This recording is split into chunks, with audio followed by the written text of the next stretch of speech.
Muy bien, buenos días. Para finalizar nuestra semana académica y cerrar con broche de oro, vamos a tener a la doctora Catalina Ramírez, quien nos va a hablar sobre la espondiloartritis axial, sobre todo en lo que refiere a la evidencia que hay en su tratamiento con el ejercicio.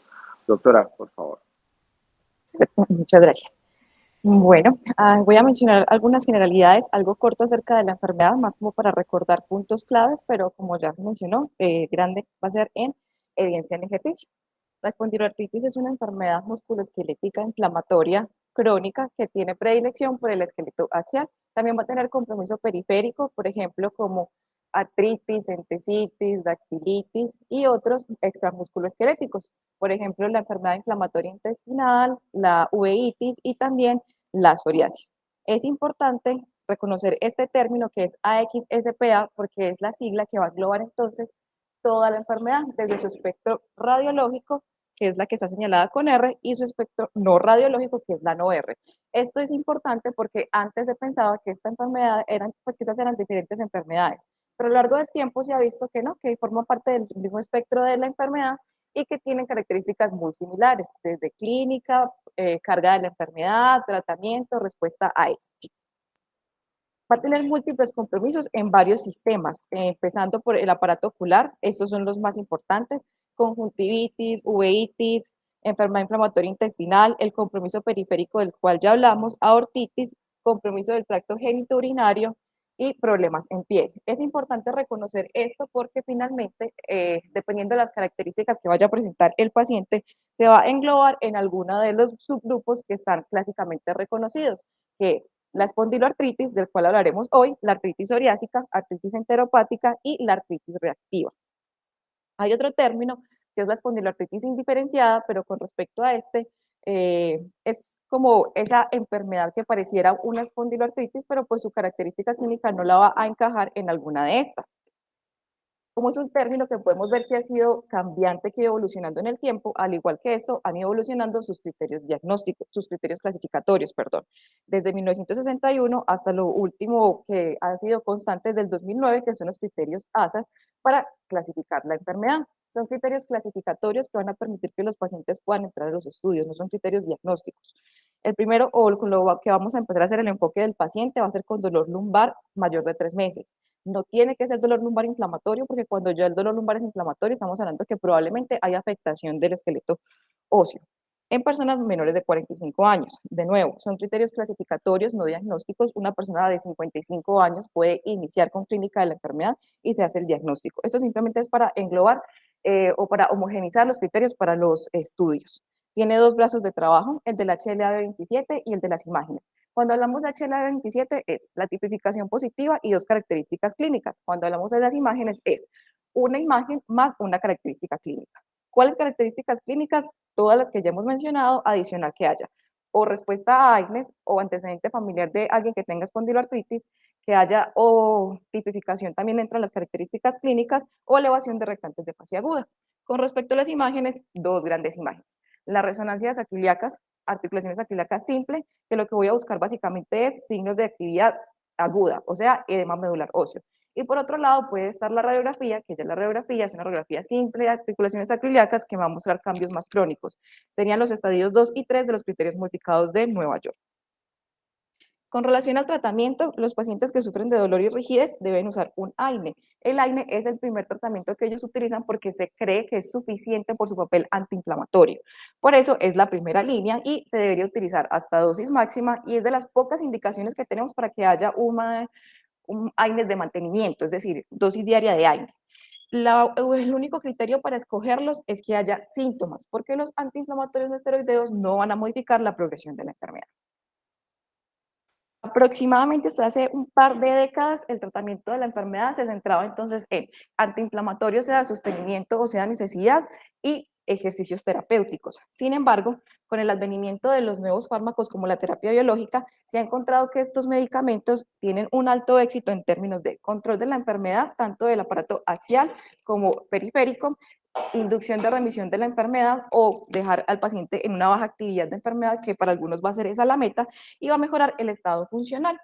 Entonces, con estas nuevas terapias que dieron un giro al tratamiento, se plantea la siguiente pregunta: ¿es suficiente entonces el biológico para darle tratamiento a mi paciente y ya no tengo que pensar en esos otros componentes como la parte del ejercicio?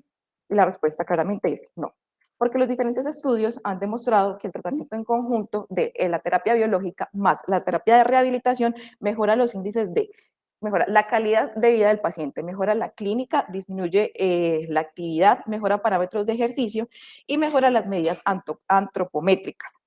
Solamente por mencionar algunos, está por ejemplo este estudio de Lugano, que lo que hizo fue primero terapia física, después etanercept en un brazo y en el otro hizo el tratamiento en conjunto, que encontró cuando había tratamiento en conjunto que mejoraba función, discapacidad y calidad de vida. Dubey realizó una encuesta transversal en conjunto con algún anti-TNF más la rehabilitación y lo que encontró era que había mejoría en el rendimiento de el desarrollo del ejercicio en el hogar y además el paciente estaba mucho más motivado a realizar sus actividades físicas que otra persona por el manejo del dolor. Y Gianotti hizo algo pues similar al Urano, él cogió el biológico con el que estuviera el paciente independientemente de la clase y en un brazo, primero rehabilitación, después biológico y aquí en simultáneo. Él lo que encontró fue que cuando había solo rehabilitación, pues sí había mejoría de la metrología, el dolor y la actividad, pero que era mejor cuando se hacía de forma en conjunto. Por eso, el anti-TNF más la terapia física en términos, es mucho más efectivo en términos de mejorar síntomas, actividad, gravedad, discapacidad e índices de calidad. En este contexto, el Colegio Americano de Reumatología y la Liga Europea contra el Reumatismo siempre en sus guías de recomendación van a dejar un espacio acerca de la rehabilitación, por lo menos un ítem, porque aquel paciente que no tenga sus necesidades de rehabilitación que estén satisfechas va a restringir función, participación, va a haber disminución de calidad de vida y aumento de la dependencia. El Colegio Americano de Deporte lo que recomienda al paciente con espondiloartritis son estos 4 grupos de ejercicio. De resistencia y de fortalecimiento para mejorar la contracción muscular, sentadillas, pesas, ejercicios aeróbicos con el objetivo de mejorar la función cardiopulmonar, caminar, correr, bailar, montar en bicicleta, flexibilidad o de estiramiento para articulaciones y grupos musculares y el neuromotor con la intención de mejorar la coordinación y el equilibrio. Para decirlo de una forma muy resumida, básicamente es como el título del capítulo, esas son las 3 cosas más importantes que van a afectar al paciente con espondiloartritis, que es restricción de la movilidad espinal, van a tener limitación para la flexión anterior, van a tener limitación, aumento de la lordosis, obliteración de la lordosis lumbar y aumento de la cifosis dorsal, van a tener también compromiso de la movilidad periférica y va a haber expansión torácica limitada con capacidad aeróbica comprometida. Se propone entonces de forma global que los objetivos para la rehabilitación serían en respecto a los arcos de movimiento articular que estén destinados a mejorar la movilidad axial, flexión, extensión, entre otras, y también la movilidad periférica, fortalecimiento muscular, sobre todo con lo que tiene que ver con la musculatura antigravitatoria, estiramiento y aptitud cardiorrespiratoria. Por eso, un programa completo de rehabilitación debería tener programas de atención domiciliaria, suministro de dispositivos de asistencia, órtesis, lentes, mangos que ayuden al sostén, termoterapias como la crioterapia, los baños, las compresas calientes, los baños de cera, terapias eléctricas como el TENS, la diatermia, de onda corta, el ultrasonido, hidroterapia y balneoterapia. Estos es como los puntos claves para recordar para poder entrar a lo fuerte de la charla, que va a ser evidencia en ejercicio. Con respecto a esto, voy a centrarme un poco en este artículo, que es un consenso basado en evidencia. Ellos lo que hicieron fue recolectar los 9 temas más importantes respecto al ejercicio y hacer un metaanálisis de cada uno de estos. Con esto llegaron a hacer las recomendaciones y pues cada recomendación está enfocada en algunas preguntas. Lo primero que ellos se preguntaron fue qué aspectos de seguridad se deben considerar en relación con la prescripción del ejercicio. La primera recomendación siempre va a ser evaluar al paciente, por eso fue lo primero que ellos dijeron. La prescripción del ejercicio individual debe basarse en una evaluación exhaustiva y reproducible en donde se tenga o se incluyan factores musculoesqueléticos y psicosociales. Además, es muy importante incluir medidas de movilidad axial y expansión torácica. Esto porque es importante, las medidas objetivas, porque con eso nos vamos a dar cuenta si hay mejoría en la función, si hay mejoría en la movilidad y si hay mejoría, sirve como de retroalimentación para el paciente. El paciente está más motivado cuando puede tener de una forma objetiva cuáles han sido los logros que ha tenido, sean grandes o sean pequeños. Y por eso surge la siguiente recomendación, que es la de supervisión, donde se debería proporcionar monitoreo y retroalimentación de forma individual para lograr confianza y competencia en el ejercicio. El paciente que esté estable, aunque esté estable, debe tener valoración por lo menos una vez al año. Si ven, las recomendaciones pues no están dando respuesta a la pregunta. Eso fue porque ellos en este punto no encontraron evidencia suficiente acerca de que la enfermedad como tal fuera un problema directo para la prescripción del ejercicio. Por eso, estas primeras recomendaciones solamente quedan como recomendación basada en el consenso.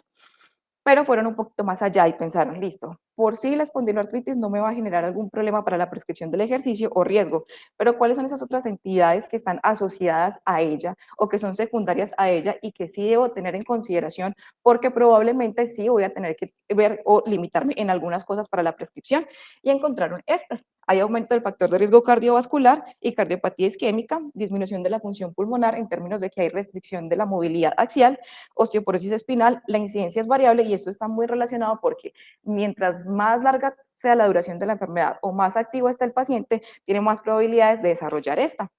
Riesgo de fractura de columna del 14 al 19%, que es más probable que provoque una lesión en la médula espinal en un paciente que tenga fractura de columna, que tenga espondiloartritis frente a un paciente que tenga fractura de columna y que no tenga espondiloartritis. Y deterioro del equilibrio y las reacciones de enderezamiento por la anquilosis espinal. Otras que son muy infrecuentes, pero que igual hay que considerar son la disitis, la pseudoartrosis, la luxación anterior de artroplasia total de cadera y la subluxación atlantoaxial, para ver que esta es una entidad que no solamente es de la artritis reumatoide, sino que también en menor proporción, pues también la vamos a encontrar en esta entidad.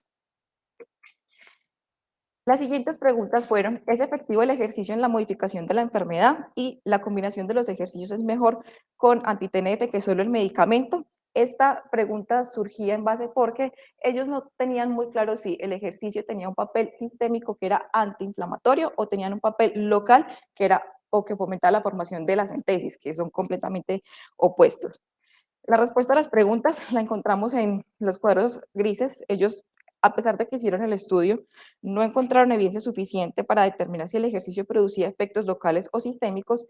Dijeron que sí, que es mejor hacer ejercicio combinado con la terapia biológica y la recomendación fue de seguridad a lo largo de todos los aspectos de la prescripción del ejercicio, especialmente para aquellos con una enfermedad más grave o avanzada, se deben considerar los cambios físicos. Esto suena algo reiterativo, algo que ya habíamos mencionado al principio de la charla, pero me da pie para hablar de esto, que son las escalas. Estos índices nos van a ayudar a mejorar la comprensión de todos los aspectos de la enfermedad y a tener una medida objetiva acerca de la eficacia y de la efectividad de las intervenciones, no solamente en el ámbito clínico, sino también en el ámbito de los estudios. Vamos a encontrar diferentes escalas que van a tener diferentes objetivos. Las más importantes a recordar porque se mencionarán constantemente es el BASDAI que habla de actividad, el BASMI que habla de movilidad articular y el BASFI que habla de función. Y el BASDAI, que es la más ampliamente utilizada para hablar de actividad, es una escala que es muy subjetiva y es algo redundante. Son 6 preguntas que el paciente contesta de 0 a 10. Entonces, analizando esto, pues yo me hice la pregunta de si hay algo que podamos hacer que sea adicional a la medición de las escalas. Por eso, estudié algo acerca del análisis de marcha, que es un tema que recientemente está tan sonado en el servicio. Esta es una herramienta de la que nosotros podemos hacer uso para hacer una valoración que sea más individualizada y dar unas mejores recomendaciones. Sin embargo, al momento de buscar, a mí me llamó la atención que no había tanta información como yo hubiera querido que encontrar. Y lo otro que también me llamaba la atención es que no había estudios acerca de pre y post. Es decir, por ejemplo, análisis de marcha previo al tratamiento biológico y posterior a este, o análisis de marcha previo a la terapia física y posterior a este. Entonces, lo que traigo es más como una abrebocas y unas cosas puntuales acerca de lo que se encuentra en estos pacientes con la enfermedad. Vamos a ver que este estudio lo que quería era evaluar como las variables espaciotemporales y lo que hacía era que recolectó 30 casos, 30 controles, los ponía a caminar 10 metros, una velocidad cómoda, los sensores estaban puestos en el pie y evaluaba estas variables, velocidad media de la marcha, cadencia, longitud de la zancada, tiempo de balanceo y tiempo de apoyo y de doble apoyo. ¿Ellos qué fue lo que encontraron? Sí, efectivamente, todas estas variables espaciotemporales van a estar afectadas en el paciente con espondiloartritis y esto va a ser algo que después de hacer la corrección con covariables como dolor es constante en todos los parámetros. O sea, mi paciente con espondiloartritis solamente por la enfermedad y no solo por el dolor va a tener alterados todos estos hallazgos. Y ellos finalmente lo que dicen es pues, que en conjunto todos estos cambios van a generar que el paciente tenga una marcha que se llama cautelosa. Este estudio fue como un poquito más allá y aparte de hacer la valoración de los parámetros espaciotemporales, también quiso identificar cuáles parámetros cinemáticos de la marcha podrían predecir el estado clínico de la enfermedad. Entonces, aquí encontraron, reunieron 134 pacientes, 124 controles, se evaluó dolor, actividad y calidad de vida, y a ellos sí hacen la claridad, la claridad de que el tratamiento hubiera sido al menos un año, fuera AINE, fuera biológico, y se excluyeron pacientes que tuvieran enfermedad musculoesquelética, neurológica o psiquiátrica que alterara la marcha. Ellos encontraron en la parte de las variables sí que estaban afectadas, lo que está encerrado en el recuadro, perdón, en el recuadro azul, es lo que no encontraron que fuera significativo. Entonces la velocidad de la marcha y la longitud del paso sí fueron aquellos parámetros que pudieron predecir alguna característica clínica. Eso lo entendemos mejor con esta imagen. Está la marcha del paciente con espondiloartritis temprana, que es una marcha relativamente más normal, y el paciente con la enfermedad tardía. En él vamos a encontrar que hay disminución de la velocidad de la marcha y esto va a afectar de forma negativa el dolor, va a aumentar el dolor, va a aumentar la actividad de la enfermedad y va a disminuir el índice de calidad de vida. Y aparte, la disminución en la longitud del paso va a encontrar que está relacionado con aumento de la actividad y disminución de la calidad de vida. Hasta este punto, todas las recomendaciones, pues nos hemos dado cuenta que solamente están basadas en el consenso de expertos. Pero ya con esta pregunta acerca de si es beneficioso el ejercicio en términos de estos índices, encontramos evidencia con un grado de recomendación B. Más claro está esta imagen. Es un poco densa, parece más pues como una sopa de letras, pero lo importante a recalcar acá está encerrado en los rectángulos rojos, que son las imágenes, donde en los metaanálisis que ellos realizaron se dieron cuenta que había nivel de consistencia para beneficios de pequeños a moderados en dolor, actividad, movilidad y función. La primera gráfica, en esta ellos quieren mostrar que había un beneficio a favor del ejercicio respecto a dolor, que había beneficio respecto a actividad de la enfermedad, en movilidad de la columna cervical. Si no encontraron que hubiera algún beneficio en la distancia dedo-piso, sí encontraron beneficios en la expansión torácica también, en la flexión lumbar también y en la función también se encontró algo también pues encontraron que era mejor o que era recomendable el ejercicio. Entonces, a este punto sabemos que hay que valorar al paciente, que es mejor que sea terapia combinada, que el ejercicio efectivamente me va a ayudar a mejorar algunos índices, pero qué tipo de ejercicio me va a ayudar con el paciente. Entonces, ellos tienen estas recomendaciones.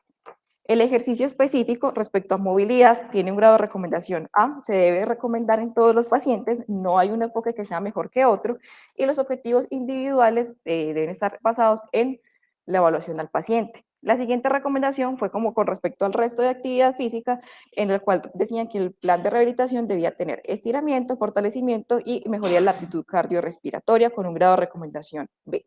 Esto, hasta este punto, ellos habían dicho, cuando adicionamos un plan de ejercicio aeróbico más flexibilidad, va a mejorar los índices cardiovasculares de mi paciente en términos objetivos, va a mejorar prueba de caminata de 6 minutos, va a mejorar las pruebas de bicicleta ergonómica y va a mejorar capacidad vital prevista. Hasta ahí es como una visión un poco global del asunto. Entonces, en algunos escenarios muy importantes voy a hacer como énfasis.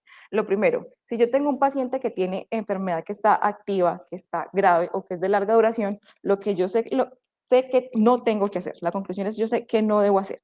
¿Qué no debo hacer? Actividad de alto impacto. ¿Por qué? Por el riesgo de la exacerbación de los síntomas o por el riesgo de que haya daño estructural en una columna que puede que ya está anquilosada o que está inflamada. Y lo otro es desafío excesivo al equilibrio por el riesgo de las caídas.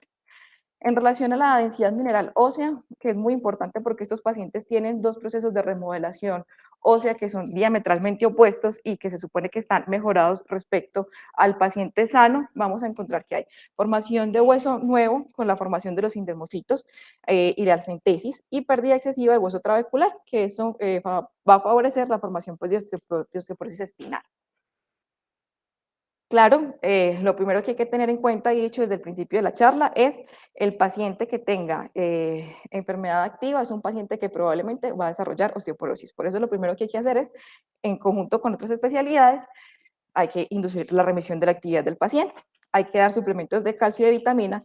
Y ellos, cuando hicieron la investigación, que no encontraron no pudieron encontrar evidencia suficiente acerca de si el ejercicio tenía mejoría en la densidad mineral del paciente con espondiloartritis. Lo que sí encontraron fue la recomendación del paciente con artritis, por lo que hicieron como una extrapolación de la recomendación y dijeron, la fuerza de la evidencia es muy baja, pero igual se recomienda que realicen ejercicios de fortalecimiento muscular y ejercicios con pesas.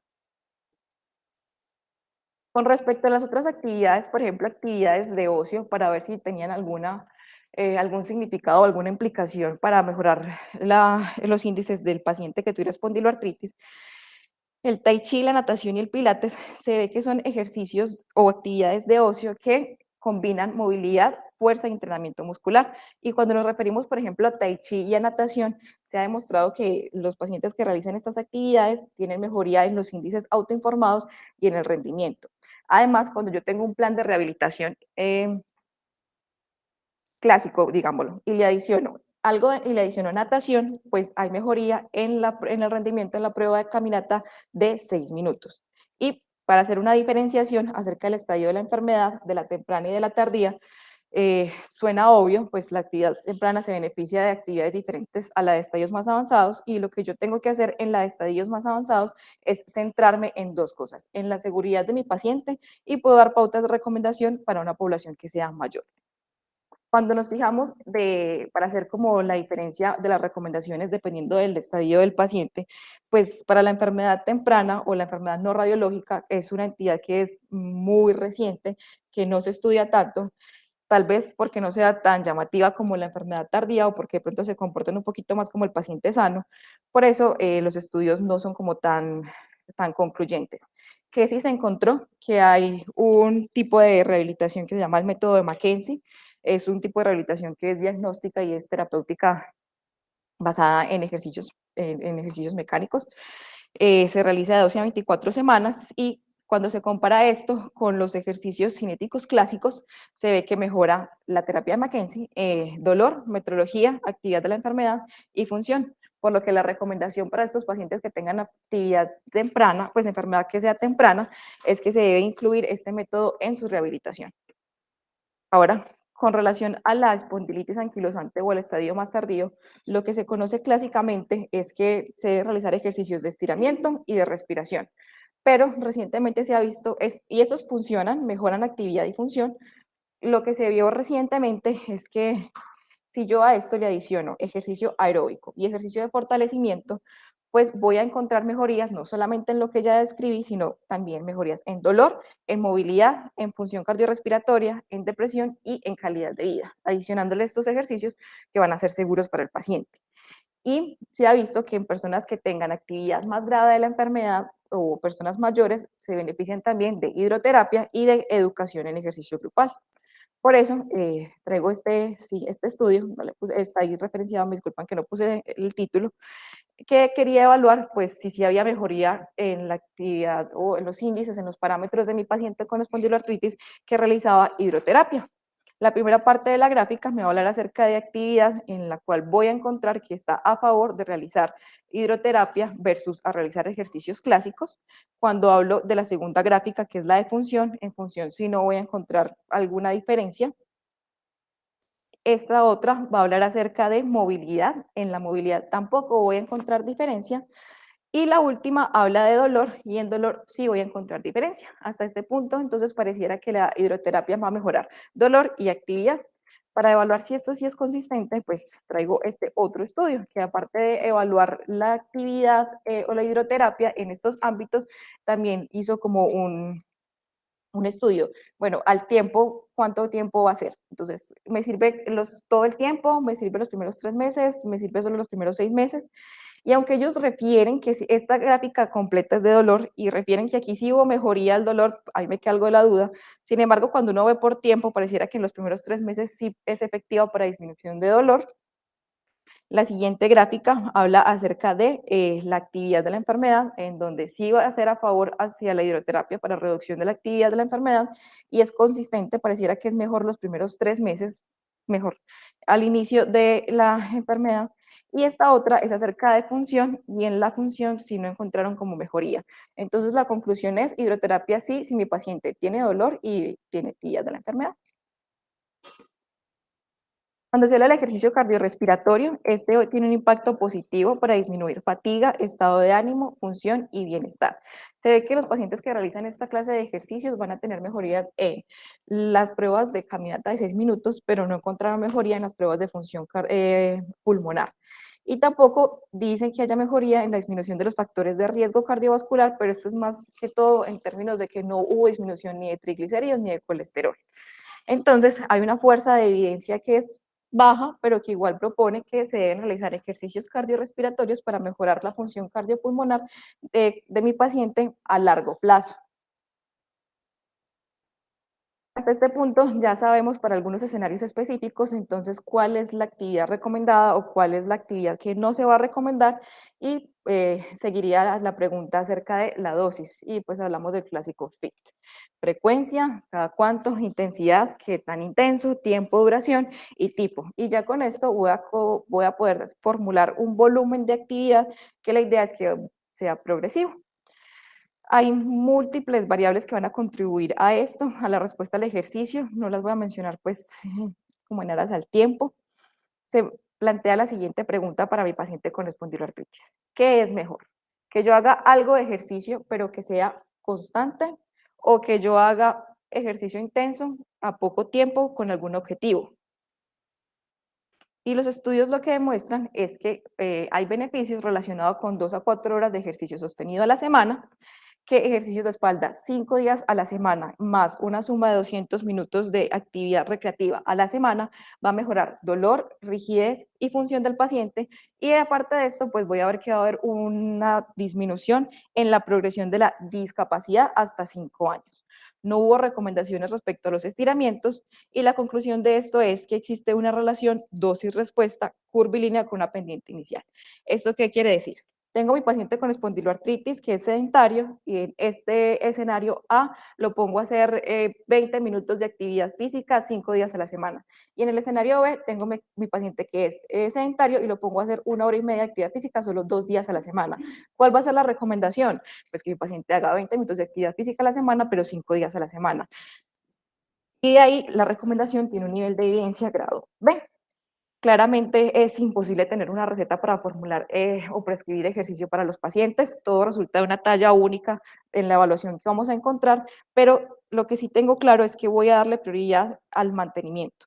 La idea es que se apunte a una alta frecuencia, son mejor 5 días a la semana o más de ser posible, con metas que sean realistas, con objetivos que sean claros y va a tener mucho mejor resultado que intentos de corta duración. Al finalizar la charla vamos a ver como algún escenario particular en el que la actividad que sea intensa pero de corta duración, pues va a tener algún objetivo o alguna mejoría en ciertos puntos.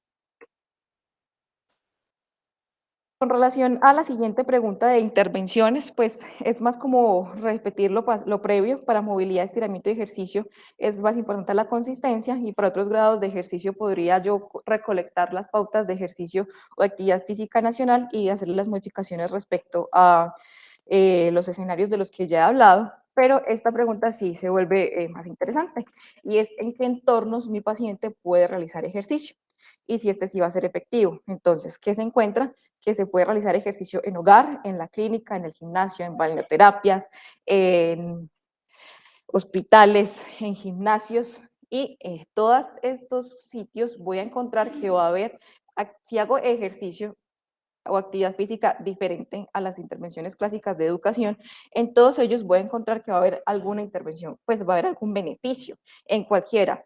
¿Qué se dice hasta este punto que pareciera que es lo, pues como lo mejor?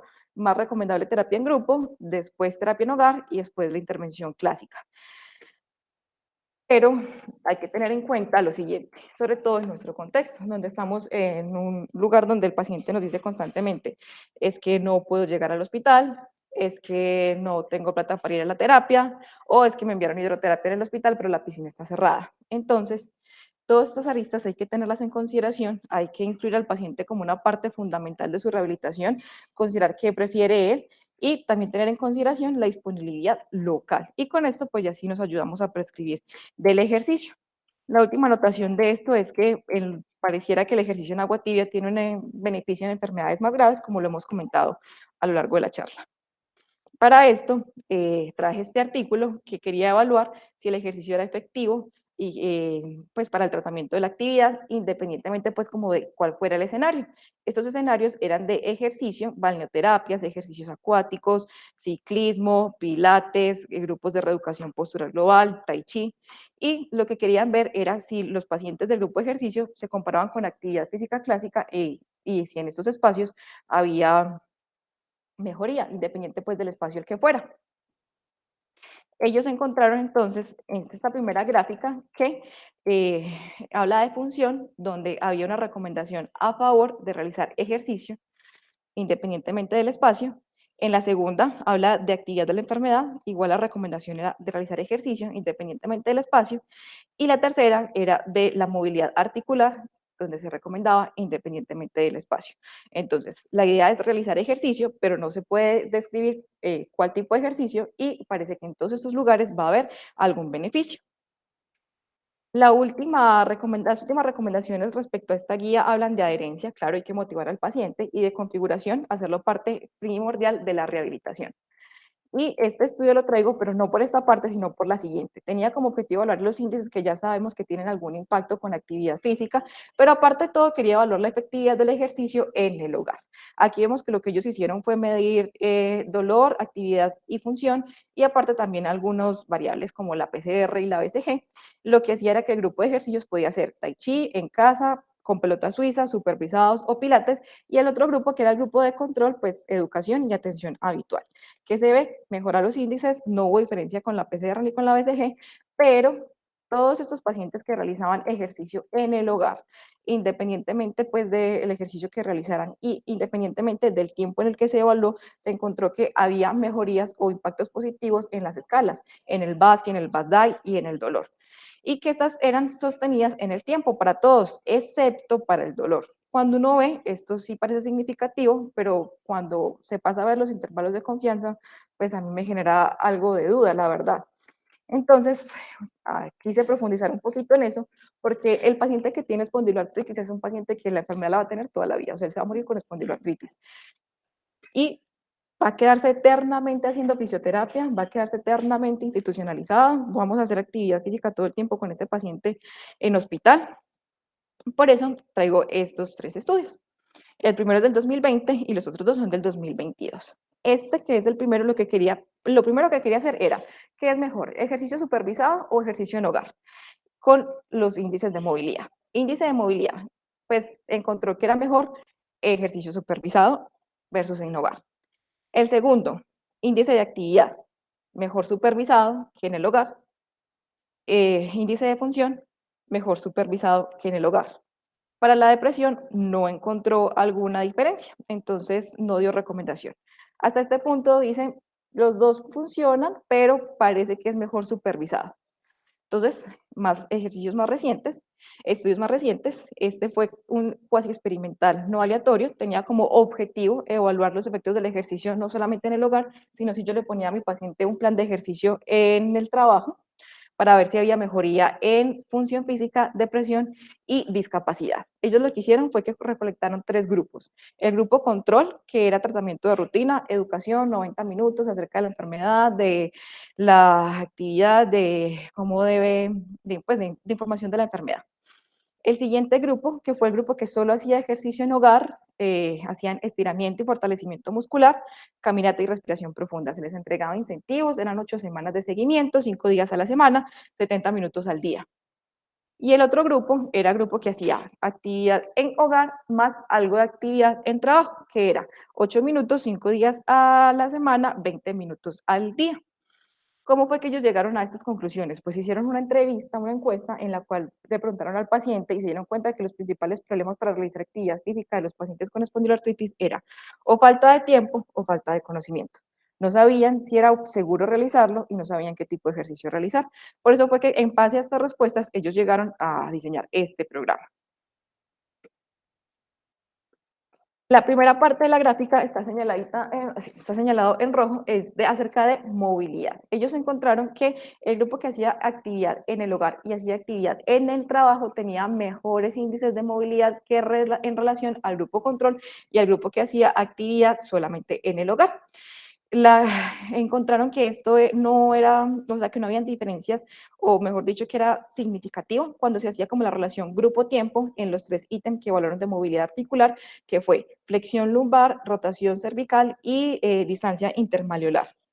La siguiente tabla, que era la de la expansión o de la función pulmonar, evaluaron expansión e índices de capacidad pulmonar. Para los índices de capacidad pulmonar, ellos no encontraron que hubiera una diferencia significativa. Decían que pues cuando se evaluaba la interacción grupo-tiempo, pues pareciera que hubiera alguna mejoría, pero igual no era significativo. En depresión definitivamente no encontraron alguna evidencia, pero en la parte de trabajo sí encontraron algunos resultados interesantes. Hubo disminución en el ausentismo, hubo pues, aumento en el presentismo y hubo mejoría en el desempeño de la actividad del día a día y disminución en el deterioro general del trabajo. Por eso la conclusión a la que ellos llegan es, se puede hacer ejercicio en hogar y ejercicio en trabajo, y de hecho se les debería recomendar a los pacientes para mejorar movilidad, sí, función pulmonar, a mí me queda la duda, pero también mejora la discapacidad relacionada con el trabajo.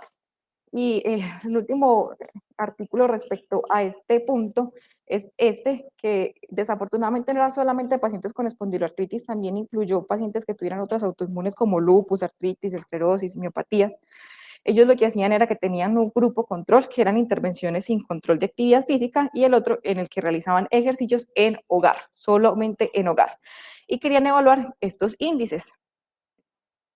Esta gráfica, la primera parte, habla de la calidad de vida, pero este es un índice de calidad de vida general, que cuando lo desarrollaban los pacientes sí pareciera que era mejor el ejercicio en hogar, pero que cuando se hacían las pruebas específicas de calidad de vida no encontraron que hubiera resultados a favor o en contra. Esta es interesante porque aquí habla de capacidad funcional. Entonces, se ve que la capacidad funcional sí está a favor de que se desarrolle el ejercicio en casa versus lo que se hace clásicamente, es lo que quiere decir acá. Y esta parte de acá arriba, esta gráfica de acá arriba, lo que quiere hacer es una comparación entre ejercicio en hogar versus el ejercicio que es supervisado. Y encontraron que no había diferencias en el ejercicio en hogar ni en el ejercicio supervisado. En capacidad funcional, esta es en actividad, algo similar, mejora, no hay diferencias. Y esta también es en términos de dolor, en el que mejora dolor y no hay diferencias. Por eso, la conclusión a la que se llega con un grado de o fuerza de asociación es moderado, a favor de que hay un efecto positivo en los programas de ejercicios domiciliarios sobre el dolor, la rigidez y la función, que es en paciente que sea activo y que no esté activo, y que la evidencia es muy baja para defender la eficacia superior del ejercicio supervisado versus el ejercicio en casa, lo que refuerza la idea de que debemos educar siempre al paciente. El último punto que quiero mencionar es acerca de ejercicio y de salud mental, porque aquí hablamos entonces de un objetivo a corto plazo con enfermedad, con actividad intensa. Ellos querían investigar el efecto de ejercicio de alta intensidad sobre angustia emocional, fatiga y capacidad para realizar actividades en un día completo en pacientes que tuvieran espondiloartritis. ¿Qué fue lo que hicieron? 4 minutos de carrera al 90-95%, la frecuencia máxima, seguidos de 3 minutos de descanso, que era el 70%, esto 4 veces seguidas con una frecuencia solamente de 2 veces por semana. Y encontraron que efectivamente este ejercicio de alta intensidad iba a mejorar en términos de disminución del estrés emocional o de la angustia, mejoraba la fatiga y mejoraba la capacidad para hacer las actividades del día a día. Y ya lo último que quiero mencionar es, a modo de conclusión, pues los estudios demuestran que los pacientes que tienen dolor tienen un comportamiento evitativo para realizar actividades. Creen que las actividades pueden aumentar pues el dolor que ellos presentan. Esto tiene múltiples factores psicológicos, sociales, dolor, cambios anatómicos, pero hemos visto que si hay algo en lo que todos y cada uno de las intervenciones en ejercicio o en actividad física va a ayudar, es en disminución de dolor.